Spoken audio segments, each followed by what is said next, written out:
ሰላም ሰላም ውድ ማንሰራውያን እንዴት ቆያችሁልን? በዛሬው ትቱ ክለባችን የሚመለከቱ አዳዲስ አሁን ያመረጁትን መተናል። አብራችሁን ቆዩ ውድ ቤተሰቦች። እንደተለመደው ለቻናሉ አዲስ ከሆናችሁ በቅድሚያ ቻናሉን ሰብስክራይብ በማድረግ ቤተሰብ ሁኑን። አሁን ለቱ መረጃዎች አለፍን። አብራችሁን ቆዩ። ማንቸስተር ዩናይትድ በአንድ ጋዜጠኛ በመጨረሻም ማቲያስ ፈርናንዴዝን ወደ ኦልትራፎርድ እንደሚያመጡ ተነገረ። ምክንያቱም ቲም ቶክ ላይ ዩናይትድ የጋራ ባለቤቶች የሆኑት ኢኒዮስ ኤሊዮት አንደርሰንን ለመተው ከወሰኑ በኋላ ትኩረታቸውን እያደረጉባቸው ያሉትን የመሀል ተጫዋቾችን ስም ይፋ አድርጓል። የቲም ቶክ የዝውውር ዘጋቢ ፍሬዘር ፍሌቸር ማንቸስተር ዩናይትድ ከፈርናንዴዝ ወኪሎች ጋር እንደተገናኙ የሚገልጹ ዜናንም ዘግቧል። የዝውውር ኤክስፐርቱ ሌላኛው ግሬም ቤሊ በዚህ ወር መጀመሪያ ላይ የማንቸስተር ዩናይትድ እግር ኳስ ዳይሬክተር ጄሰን ዊልኮክስ በግሉ ለፈርናንዴዝ ስምምነት ለማድረግ ፍላጎት እንዳላቸውም ዘግቦት ነበር። ዌስትሃም ከፕሪሚየር ሊጉ ቢወርዱ መዶሻዎቹ ፈርናንዴዝን በርካሽ ዋጋ ሽጡም እስከ 85 ሚሊዮን ፓውንድ እንደሚፈልጉ ፋብሪዚዮ ሮማኖ ዘግቦት ነበር። ምንም እንኳን የ85 ሚሊዮን ፓውንድ ክፍያ ብዙ ገንዘብ ቢሆንም ከኖቲንግሃም ፎረስት ኤሊዮት አንደርሰን ለማስፈረም ከሚያሰጠው ወጪ አንጻር አሁንም ያነሰ ነው ተብሏል። ዘዴሊ ሚረር ትሪኪ ትሪስ ለእንግሊዝ ተረሻ አማካይ ተጫዋች እስከ 130 ሚሊዮን ፓውንድ እየተጠየቀ ነው ብለዋል። ሌላኛው ጋዜጠኛ ክሪስ ዊንተርበርን እንደዘገበው ዩናይትድ ለፈርናንዴዝ በመጨረሻም ስምምነቱን ያደርጋል። በዚህ ነገር እመኑኝ ብለዋል። ዊተንበር በቲያትር ኦፍ ድሪም ላይ እንዲህ ሲል ይናገራል። ማንቸስተር ዩናይትድ በመጨረሻም ማቲያስ ፈርናንዴዝን ያስፈርማል ብዬ አስባለሁ። ክለቡ ወደ ቡድኑ እንዲገቡ ካደረጋቸው 3 የመሃል ሜዳ ተጫዋቾች አንዱ ይሆናል ብሏል። ስለ ሁኔታው ያለን ግንዛቤ መሃል ሜዳውን ከፍ የሚያደርጉ 2 ተጫዋቾች እንደሚፈልጉ ሲሆን ኮቢ ማይኖ በጥሩ ሁኔታ የሚያሟላና ማይኖ ረፍት በሚፈልግባቸውም ነገሮችን ትንሽ መለወጥ የሚፈልግ ጨዋታዎችን መጀመር እንደሚችል ነው። ኤደርሰን እና ፈርናንዴዝ በዚያ ቀንፍ ውስጥ የሚስማሙ 2 ተጫዋቾች ናቸው። በግልጽ ፈርናንዴዝ ወደ ከፍተኛ ደረጃ ለመድረስ ብዙ እድሎች አሉት ብሏል። ምናልባትም የዙሪያ አማራጭ ይችላል ብዬ አስባለሁ። ከሱ ፊርማ በኋላ ሌላ ትልቅ አማካይ የሚያመጣሉ ካሌስ ባሌባ ወይም ሳንድሮ ቶናሊ ይሆናሉ ብዬ አስባለሁም ብለዋል። ማንቸስተር ዩናይትድ ለሌንሱ ማማዱ ሳንጋሬ ጥያቄ ለማቅረብ ዝግጁ ነው ሲል አንድ ዘገባ አመላከተ። ማንቸስተር ዩናይትድ ከኤደርሰን ሲልቫ ጋር ከአሳንታ ጋር ስምምነት ላይ ደርሷል። ነገር ግን የማይክል ካሪክ ቡድን በክረምት የዝውውር መስኮት ሌላ አማካይ ተጫዋች ለማስፈረም ይፈልጋል። ኤሊዮት አንደርሰን ሁልጊዜ ዩናይትድ ዋነኛ ኢላማ ነበር። ነገር ግን አሁን የኖቲንግሃም ፎረስት አማካይ ለማስፈረም እየጣረ ያለው ማንቸስተር ሲቲ ነው። የቲም ቶክ የዝውውር ጉዳይ ውስጥ ታዋቂ ግሬም ቤሊ ኖቲንግሃም ፎረስት ለእንግሊዝ ተረሻ 130 ሚሊዮን ፓውንድ እንደሚፈልግም ዘግቦታል። አሁን በፈረንሳይ ሚዲያዎች ላይ ማንቸስተር ማማዱ ሳንጋሬን እንደሚፈልግ እየተዘገበ ነው። እንደ ፉት መርካቶ ጋዜጠኛ ሴባስቲን ዴኒስ ገለጻ ከሆነ ዩናይትድ በሳንጋሬ ተደንቋል። 23 ዓመቱ የማሊ ኢንተርናሽናል ተጫዋች ዋጋ ለማቅረብ አሁን ላይ በዝግጅት ላይ ናቸው ብሎ በ2005 የአፍሪካ ዋንጫ ለማለት የተጫወተው ሳንጋሬ በ2005 የክረምት ወቅት ከኤስኬ ራፒድ ዊን ከተቀላቀለበት ጀምሮ በሌንስ ኮከብ ሆኖ ቆይቷል። እስከ 2030 ድረስ በሌንስ ኮንትራት አለው። ተጫዋቹ ባለፈው ዘመን በሆኑ ቡድኖች 3 ጎሎችን ሲያስቆጥር 4 አሲስቶችንም አድርጓል። ማማዱ ሳንጋሬ ዩናይትድ አይን ስቧል። ዩናይትድ ለአማካይ ተጫዋቹ ጥያቄ እያዘጋጀ ነው። ከ12 በላይ ክለቦች አሁን ፍላጎት አላቸው። ነገር ግን ጊዜው በሌንስ ጠረጴዛ አሁን ላይ ግን በሌንስ ጠረጴዛ ላይ ምንም አይነት ዋጋ ወይም ጥያቄ የለም ተብሏል። የተጫዋቹ ዋጋ እስከ 40 ሚሊዮን ዩሮ ነው ተብሏል። ታማኙ ጋዜጠኛ ዲን ጆንስ በታህሳስ ወር 2005 ላይ በቲም ቶክ ላይ ዩናይትድ ከ2026 የዝውውር መስኮት በፊት ሳንጋሬ ለማስፈረም ፍላጎት እንዳለውም ዘግቦ ነበር። ጆንስ በወቅቱ ዩናይትድ የሳንጋሬን ጥራት ከተገነዘቡና አፈጻጸሙ ሲከታተሉ ከነበሩት ክለቦች መካከል አንዱ እንደሆነም ዘግቧል። ቼልሲ፣ ዌስትሃም ዩናይትድና ቶተንሃም ተጫዋቹ ላይ ፍላጎት አላቸውም ተብለዋል። ሊቨርፑልና ማንቸስተር ቱራምን ይፈልጋሉ ተባል። ነገር ግን አማካይ ተጫዋቹ አሁንም በጁቬንቱስ መቆየትን ይመርጣል። ከቱቶ ጁቬ ሚርኮ ዲናታሊ የወጣው ዘገባ እንደሚያሳየው ሊቨርፑል ማንቸስተር ከኤፍረን ቱራምን እየተከታተሉት፣ ነገር ግን ተጫዋቹ በጁቬንቱስ መቆየትን ይፈልጋል። ሪፖርቶች እንደሚያሳዩት በኬፍረን ቱራም ዙሪያ ጉልህ የሆነ የዝውውር እንቅስቃሴ አለ። የጁቬንቱስ አማካይ ተጫዋች በዚህ የዝውውር መስኮት ሊሸጡ ከሚችሉ ተጫዋች አንዱ ሊሆን ይችላል። ነገር ግን የአሁኑ ፍላጎቱ በጁቬንቱስ መቆየት ብቻ ነው። ቱራም ለሊቨርፑል አማራጭ፣ ማንቸስተር ደግሞ አሁን ላይ እየተከታተለውም ነው ተብሏል። ማንቸስተር ከአትላንታ ጋር የደርሰን ስምምነት ቀድሞውን አጠናቋል። እናም ከኤፍረን ቱራም ከኤሊዮት አንደርሰን ተመራጭ ኢላማ እና ማቲያስ ፈርናንዴዝ ጋር በማካተት በዚያ ቦታ ሌላ ተጫዋች ለማስፈረም እየፈለጉ ነው። በአሁኑ ጊዜ ለኤፍረን ቱራም ግልጽ የሆነ የሚጠይቅ ዋጋ የለም። ነገር ግን የመጀመሪያው ውይይቶች ከ45 እስከ 50 ሚሊዮን ዩሮ ሊያስጠይቁ ይችላሉ ተብሏል። ማንቸስተር ዩናይትድ በቼልሲ እና በቶተንሃም የሚፈለገውን የ60 ሚሊዮን ዩሮ የፈረንሳይ ተከላካይ ለማግኘት እየጣረ ነው ተባለ። ማንቸስተር በክረምት የዝውውር መስኮት የአርቢ ላይፕዚግ ተከላካይ ተከላካይ ካስቴሎ ሉኬባን ለማስፈረም ፍላጎት አለው። 23 ዓመት በዚህ ክረምት ከጀርመኑ ክለብ ሊለቅ ይችላል። በርካታ ክለቦች ፈረንሳዩን ተከላካይ ለማስፈረም አሁን ላይ ትልቅ ፍላጎት አላቸው።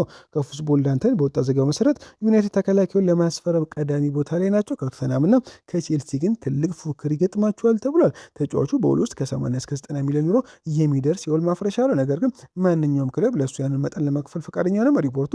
በተጨማሪም የጀርመኑ ክለብ ከተጫዋቹ ጋር ውስጣዊ ስምምነት እንዳለ ይገልጻል።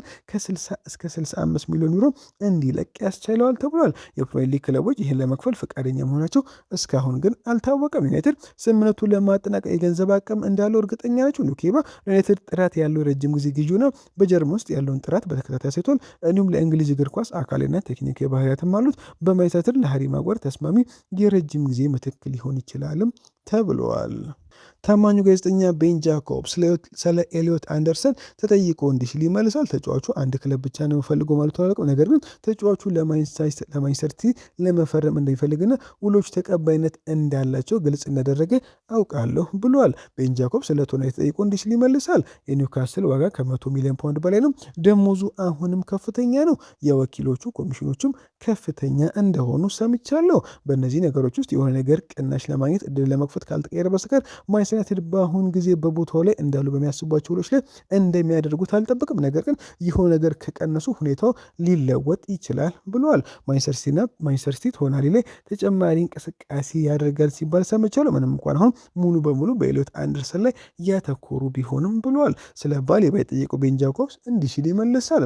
ከባሌባ ጋር ሁሉም ነገር አሁንም አለ። ስለዚህ ማንቸስተር ዩናይትድ ስኮትን ወይም ፈርናንዴዝን መመልከት ይችላል። ከዚያም ወደ ካርሎስ ባሌባ መሄድ ከፈለጉ ውሎች አስቀድሞን ያውቃሉ። ተጫዋቹ መቀላቀል ለሚፈልግ አስቀድሞ ያውቃሉ። የማያውቁት ብቸኛ ነገር ብራይተን አሁን ላይ ምን አይነት ዋጋ እንደሚፈልግ ነው ብለዋል። ማንቸስተር ዩናይትድ ማቲያስ ፈርናንዴዝና አሌክስ ስኮትን አሁን ሁለቱን ዋና ኢላማዎች ናቸው። ቹዋሜኒ ሪያል ማድሪድ ማን እንደሚያስፈርም በመስረት እዚያ ላይም ሊወጣ ይችላል ሲል ቤን ጃኮብስ ዘግቦታል። የማንቸስተር ተወካዮች ኪም ሚንጂን ለተወሰነ ጊዜ ሲመለከቱ ቆይተዋል። እናም በዓለም ዋንጫው ላይ እሱን መመልከታቸውን ይቀጥላሉ ተብሏል። ምንም እንኳን እስካሁን ምንም ተጨባጭ ነገር ባይፈጠርም የዩቬንቱስና ከፍተኛ የቱርክ ክለቦች ኪምን በራራቸው ላይ ይዛሉ። በአጠቃላይ በሙኒክ ደስተኛ ነው። ውሉን በ2028 ያበቃል። ዩናይትድ በናፖሊ በነበረበት ጊዜ ጀምሮ ተጫዋቹን ያደንቃልም ተብለዋል። ፓትሪክ ዶርጉ በማይክል ካሪክ ስር የበለጠ የማጥቃት ሚና እንደሚቀጥል ይጠበቃል። ሃሪ አማስ በቀድሞ የውድድር ዘመን ራሱን የሚያሳይበት ሚና ሊጫወት ይችላልም ተብሏል። በወደፊቱ ጊዜ ላይ ያሉ ሁሉ አማራጮች በጠረጴዛ ላይ ናቸው ተብለዋል። ኪከር በወጣው ዘገባ መሰረት ሃሪኬን የውል ንግግሮቹ ከተቋረጡ በኋላ የባየር ሙኒክ ሊለቅ ይችላል። በሁለቱ ወገኖች መካከል ልዩነት አለ። እስከ 2008 ወይም እስከ 2009 ድረስ አዲስ እምነት ለማድረግ የተደረጉ አሁን ላይ ተቋርጧል። ማንቸስተር ተጫዋቹን ለማስፈረም አሁንም ፍላጎት አለው ተብሏል።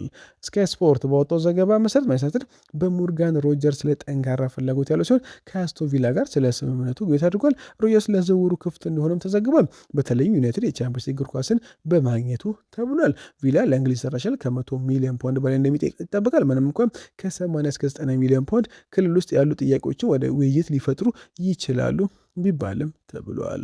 ኖሴር ማዝራዌ ከኖርዌይ ጋር በተደረገው ጨዋታ በትከሻው ላይ ጉዳት ደርሶበት ተቀይሮ ከወጣ በኋላ አሁን ወደ ሞሮኮ ልምምድ ተመልሷል ተባለ። ተከላካዩ በሀገሩ የሕክምና ቡድን ተገምግሟል። እናም ቅዳሜ ምሽት ከብራዚል ጋር በሚደረገው የቦክስ ጨዋታ ላይ እንደሚገኝ ተስፋ ያደርጋሉ ተብሏል።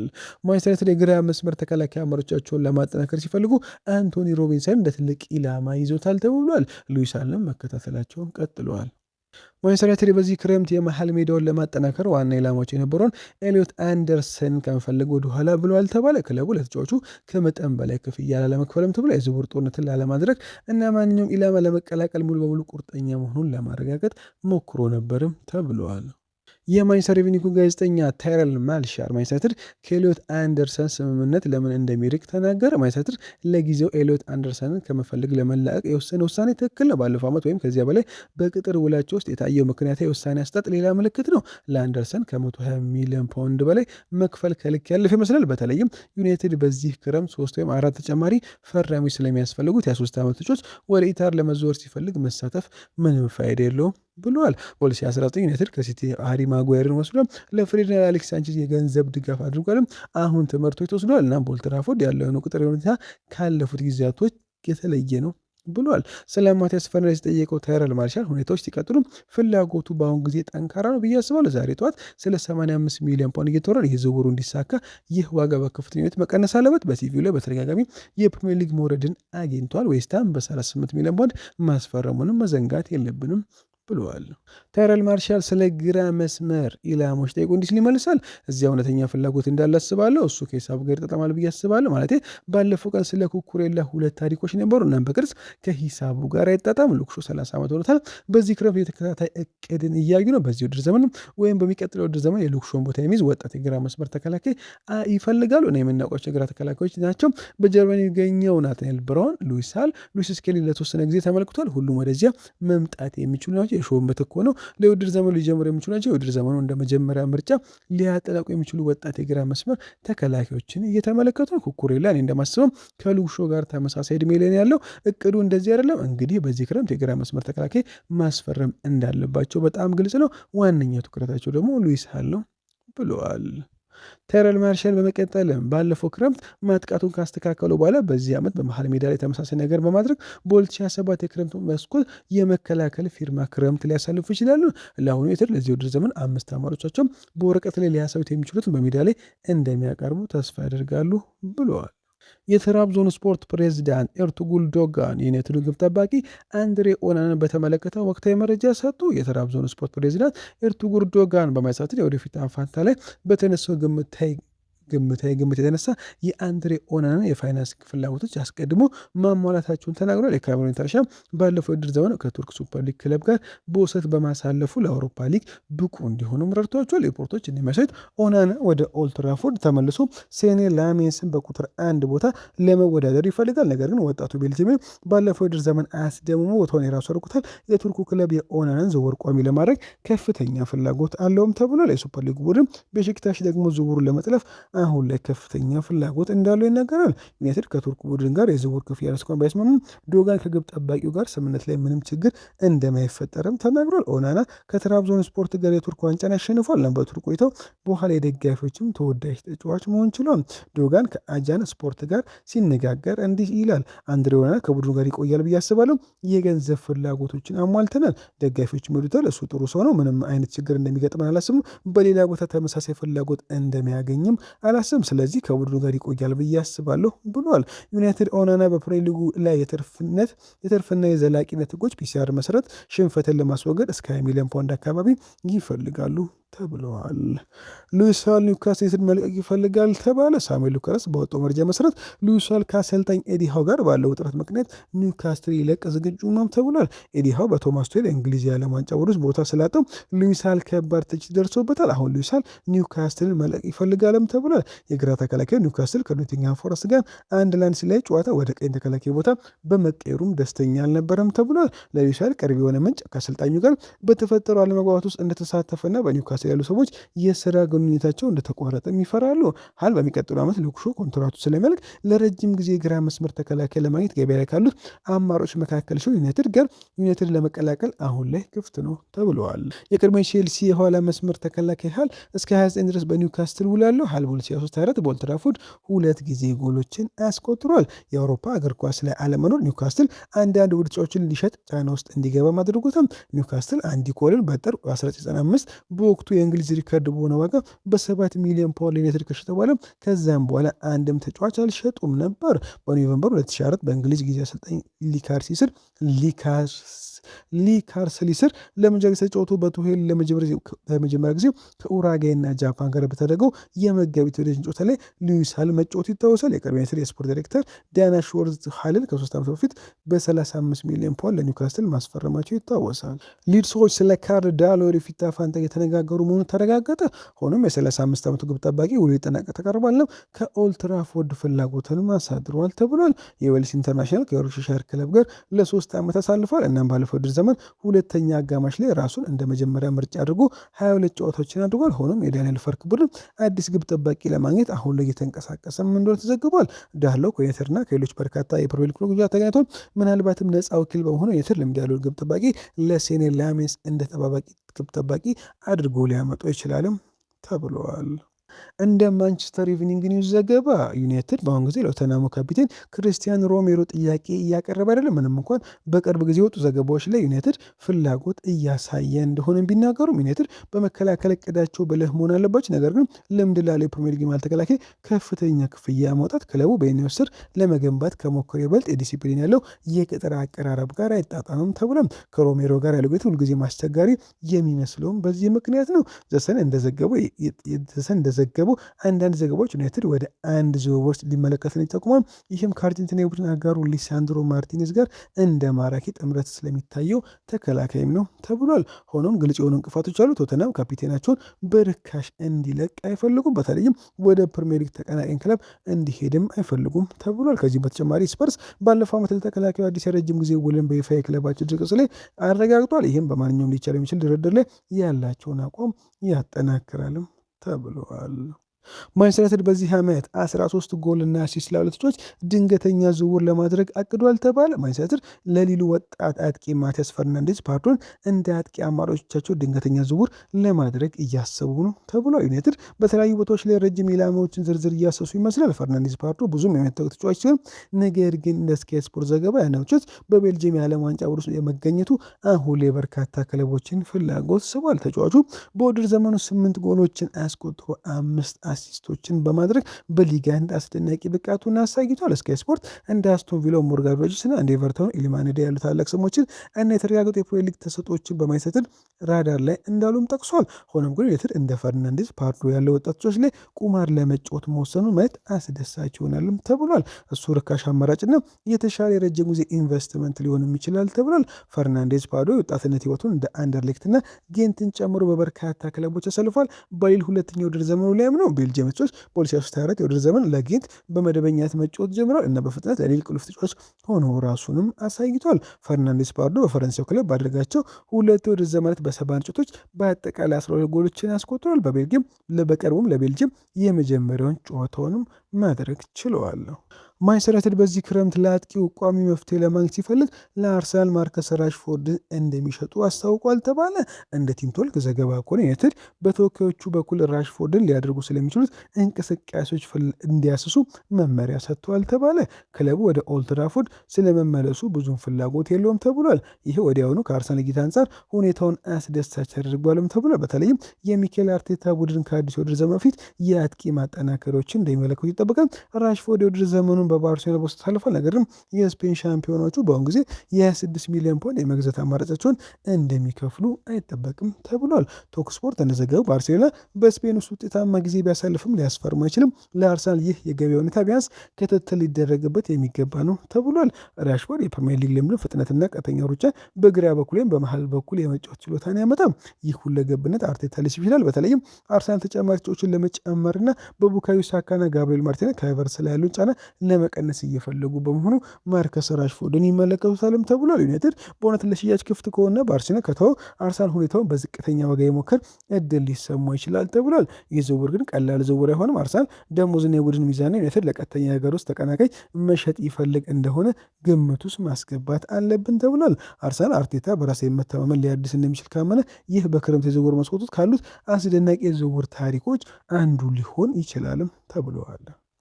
ፉትቦል ኢንሳይደር በሩበን አሞሪም ስር የተወደደውን ወጣቶች የመጀመሪያው የማንቸስተር ውል እንደሚፈርም ይጠበቃል አለ። ዩናይትድ ወጣት ጎድዊል ኩኮንኪ የመጀመሪያውን ውል ለማስፈረም በቂ ጥረት አድርጓል ተብሏል። የ18 ዓመቱ አካላዊ ብቃት ያለው ተከላካይ ሲሆን ከጄጄ ጋብርኤልና ጂሚ ቶዋይስ ጋር በካሪንግተን ውስጥ ካሉት በጣም አስደሳች ተጫዋቾች መካከል በስፋት የሚቆጠር ነው ተብሏል። ፍጥነቱና አስደናቂ ቴክኒክ የተቸረው የስቶክ ኦን ትሬንት ተወላጅ ዘመናዊ ተከላካይ የሚያሟላ ሲሆን የክለቡ ባለስልጣናትም ከፍተኛ አምክ ችሎታው እንደሚያምኑ ግልጽ ነው ተብሏል። አሁን ዩናይትድ ለጎድዊል ኩኮንኪ አዲሱን ሊያቀርቡ ነው። በማንቸስተር ዩናይትድ ከ18 ዓመቶችና ከ21 ዓመቶች ቡድኖች ውስጥ ሌላ ጠንካራ ውድድር ዘመን ካሳለፈ በኋላ ኩኮንኪ በሙያው ቀጣዩን እርምጃ ለመውሰድ ዝግጁ ይመስላል። ነገር ግን በመጀመሪያ ዩናይትድ አዲስ ውል በማዋቀር አገልግሎቱን ማረጋገጥ አለባቸውም ተብሏል። እንደ ካሪንግተን የውስጥ አዋቂ ሱሊ ቶልክስ ገለጻ ከሆነ ዩናይትድ ለእንግሊዝና ኮንጎ ጥምር ዜግነት ለተከላካይ አዲስ ውል እያዘጋጁ ነው። በተጨማሪ ኖህ አጃይ ካሪክ ትልቅ አድናቂ እንደሆነ ስለሚታሰብ በውስጥ በኩል አስደናቂ ሆኖ ይታያልም ተብሏል። በቅድመ በውድድር ዘመኑ ወቅትም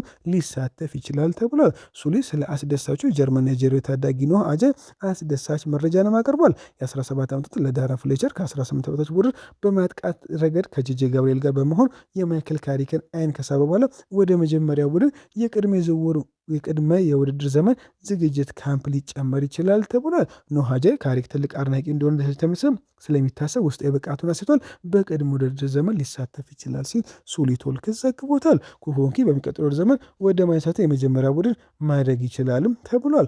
ሩበን አሞሪም በኖቬምበር 2004 ለመጀመሪያ ጊዜ ወደ ካሪንግተን ሲደርስ ተጫዋቹ በወቅቱ 16 ዓመቱም ነበር። ሆኖም ግን በሩበን አሞሪም ስር እጅግ የተወደደና ብዙ ጊዜ ከዋናው ቡድን ጋር ልምምድ ሲሰራ ስንመለከተው ነበር። ውድ ቤተሰቦች ለዛሬ በረ ቆይታ በዚያ በቃ። መልካም ቀን። ቻናሉን ሰብስክራይብ ማድረግ አይረሳ።